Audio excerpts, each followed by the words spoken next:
Fabio Quartararo's name used to mean precision, poetry, and pace that could rewrite air. Now it means waiting. One podium in 44 races. Yamaha sells him a future shaped like a prototype and asks him to believe in it. They call it the V4. He calls it the last lifeline before his career starts decomposing in blue. Marc Marquez just lifted his 9th world title after burning every excuse in his path. Ducati didn't just give him a bike, they gave him liberation. Fabio sees that freedom every time the red bike screams past. He knows the smell of wasted youth when it's his own. Yamaha says the new engine is their reset. Fabio hears extension. The clock isn't ticking, it's roaring. Every Sunday he spends defending mediocrity is another that Marquez spends cementing legacy. Yamaha can recruit new prodigies. Fabio cannot manufacture more prime. The Sepang 2026 test is not a date, it's an ultimatum. If the V4 doesn't murder the ghosts of the past by then, Fabio's staying would be self-harm dressed as loyalty.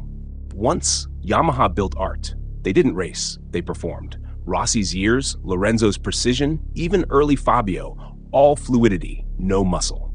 The M1 was a ballet on wheels. Then MotoGP evolved into cage fighting. Aero, devices, torque management, chaos became the new elegance. Yamaha didn't change religion, they wrote longer prayers. Fabio stayed when he could have run. He carried their reputation across seasons that looked like punishment disguised as contracts. He gave them feedback, patience, podiums wrung from machines allergic to aggression. They paid him £10 million a year to smile through pain. But you can't outsmile a deficit. The grid sprinted away. Ducati became an army of clones. Aprilia turned into engineers with attitude. KTM learned to weaponize Saturdays. Honda vanished into therapy. Yamaha, still in denial, built PowerPoints and called them solutions. Now they have a V4. They say it's the answer to everything. But answers don't erase years. The chassis, aero balance, and torque maps still belong to an older language. And Fabio's body, 26 years old, peak reflex, peak control, is being wasted translating corporate optimism into lap times. He's tired of selling hope. When Yamaha pitched the V4, Fabio said yes like a soldier says yes to another war. He wants to believe. But the engineer's eyes told him what the press release didn't. The V4 isn't finished, it's experimental. Give it time, they said. That's the one thing he's out of. And then came the leak that changed the tone. Toprak Razgatlioglu joining Pramac Yamaha. That's not a signing. That's a provocation. Toprak isn't a test rider. He's a warning shot. He rides like violence made human. If Fabio is control, Toprak is chaos. If Fabio nurtures a bike, Toprak breaks it until it obeys. Yamaha signing him means one of two things. Either they're ready to evolve, or they've already prepared Fabio's replacement. You don't tell your franchise rider, "We believe in you," and then hire a man who turns every teammate into collateral damage. That's not partnership. That's pressure. Fabio didn't ask for competition. He asked for competence. But Yamaha, desperate for relevance, brought a show. The factory becomes a psychological knife fight. Fabio's precision against Toprak's instinct. Blue against blue. Every second he stays, he's fighting two wars. One against rivals on the track, and one against the slow erosion of everything he built with Yamaha. What if in February things happen different? February 2026, 40 degrees. Air so thick it feels like boiling tar. Yamaha rolls the V4 prototype out of the garage with trembling confidence. Cameras swarm. This is their moment of truth or humiliation. Fabio slides on his gloves like it's Judgment Day. Outlap. The bike growls lower, angrier. It feels heavier, more planted on corner exit. The torque is new, the aggression raw. For a few laps, he feels it. The rush, the punch, the ghost of what Yamaha used to be. Then the honeymoon ends. The front won't bite deep enough under braking. The aero push still kills turn-in. Mid-corner, the rear floats like it's arguing with gravity. The exit punch comes late. He adjusts, compensates, makes it work, but it's effort. Championship bikes don't ask for effort. They give you time. He returns to the garage. Mechanics swarm the bike. Questions fly. He speaks in millimeters and data. Front load delay. Exit phase drift. RPM lag. Engineers nod like priests at confession. He knows the look. Respect mixed with quiet panic. He tries again. More laps, the times are better, top 10. But he knows how fast Ducati's average is. 2/10 off the red bikes over a long run is not close. It's exile. Across the pit lane, the world he wants mocks him. Ducati's long runs are perfect. The GP26 glides through the heat like it's air-conditioned. KTM's chaos still ends in lap time. Aprilia's corners look surgical, and Pramac Yamaha? Toprak's box is a riot. The Turkish monster throws the bike sideways into turn 14, knees it, punches the throttle, and somehow makes the data look divine. Cameras explode. Yamaha bosses smile too wide. Fabio doesn't, because he knows what this means. Toprak's style covers flaws that Fabio exposes. If the Pramac bike looks spectacular, the world will forget who's actually doing the fixing. Yamaha will sell it as progress. The truth? That Toprak is wrestling the same flaws Fabio's been naming for years will vanish under headlines about fresh energy. The stopwatch ends the day with Fabio P6. Good on paper, dead in reality. He doesn't want optics, he wants weapons. He knows what Márquez did at Gresini. Took a gamble, faced humiliation risk, won the world. That's the benchmark now, courage over comfort. Fabio's looking at his lap sheet and realizing loyalty is starting to sound like fear. Collapse doesn't announce itself, it seeps. Yamaha's failure isn't incompetence, it's hesitation. They kept worshiping control while the sport evolved into managed chaos. Everyone else moved from finesse to force. Yamaha stayed polite. The V4 is them finally admitting politeness doesn't win wars. But it's too late for that confession to save Fabio's prime.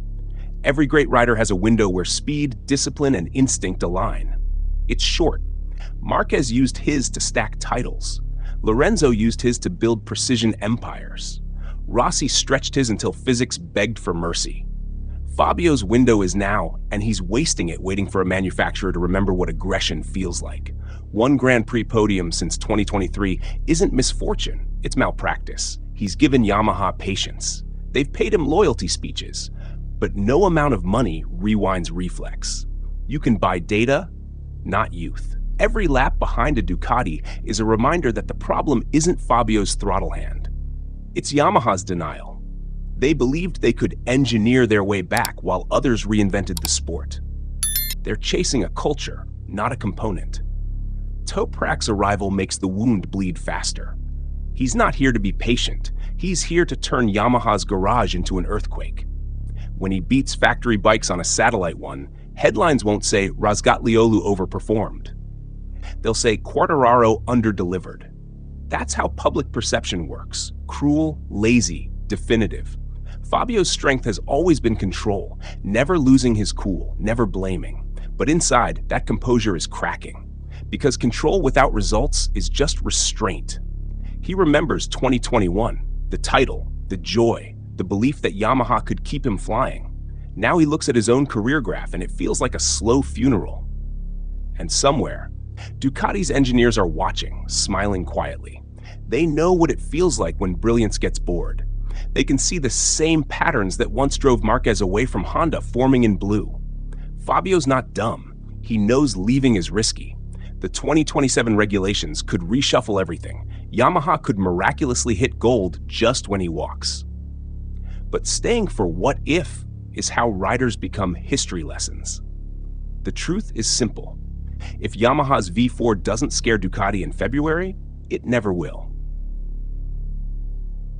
This sport doesn't forgive hesitation. It doesn't care how much you've given or how polite your interviews sound. It only measures two things: lap time and legacy. Fabio's running out of both. The V4 should have arrived in 2024. It didn't. It should have tested like a revolution. It won't. Yamaha's concessions will buy them track days, not destiny. They're years behind Ducati's process, and you can't compress evolution into one winter no matter how many tests Dorna allows you. Fabio's problem isn't whether Yamaha cares. It's that their caring doesn't translate into wins. He's fighting entropy disguised as optimism. You can sense the psychology shifting. The engineers talk to him about progress and potential. He talks about results. That gap between languages is where careers die. Márquez didn't wait for potential. He walked. He trusted chaos over comfort. Ducati rewarded that risk with history. Fabio's not built like Marquez, but he's learning from him. He's too analytical to act on emotion, yet even his logic now says time's up. If Yamaha fails at Sepang, he can't stay, because what's left to prove? Loyalty isn't a trophy. It's a chain with nice paint. The money doesn't matter anymore. He's already rich. What he needs is relevance, legacy, Sundays that matter again. Ducati could give him that, even if it's risky. Their 2027 seats will be a storm. Márquez, Bagnaia, Martin's future uncertain, factories juggling contracts like grenades. Fabio needs to be part of that chaos, not watching it from the paddock's quiet corner. Toprak's presence guarantees Yamaha can survive losing him. That's the irony. They finally gave themselves insurance against disaster, but in doing so, they made staying unnecessary. Toprak will carry the spectacle. Fabio must carry himself. If Yamaha shows up to Sepang and the bike is 2/10 off Ducati's pace, that's not encouraging. That's a death sentence. If the long runs fade after 10 laps, if the front still washes out, if the aero pack still fights corner entry, he'll know it's over. No speeches will save it. No we're close lines. The sport is merciless with almost. The ones who win don't wait. The final warning. This is Yamaha's last season to act like a factory, not a museum. The V4 isn't a project anymore. It's a verdict. Fabio Quartararo has spent 3 years turning ruins into relevance. He's fought with dignity, precision, and patience. But there's nothing noble about wasting prime years on promises. Yamaha will find another golden boy, maybe Toprak, maybe some teenager who thinks physics is a suggestion. But Fabio won't find another 26-year-old version of himself. He's approaching that dangerous middle chapter where every champion either rises or fades, where speed meets cynicism and something breaks. He can't afford to let that break happen in blue. If Sepang 2026 delivers a monster, he stays. If it doesn't, he walks. Simple. No tears, no press drama, just a quiet, cold farewell that says, I gave you time, you gave me excuses. He owes Yamaha gratitude for the beginning. They owe him honesty for the end. And if they fail, the sport won't mourn, it will applaud. Because nobody wants to watch brilliance rot politely. From now, where does this put them? The time will tell us. But everyone in that paddock knows what's coming. The French assassin is done waiting for blue dreams. The V4 has one test to justify its existence. If it doesn't, Fabio Quartararo walks. And Yamaha finally learns what regret sounds like at full throttle.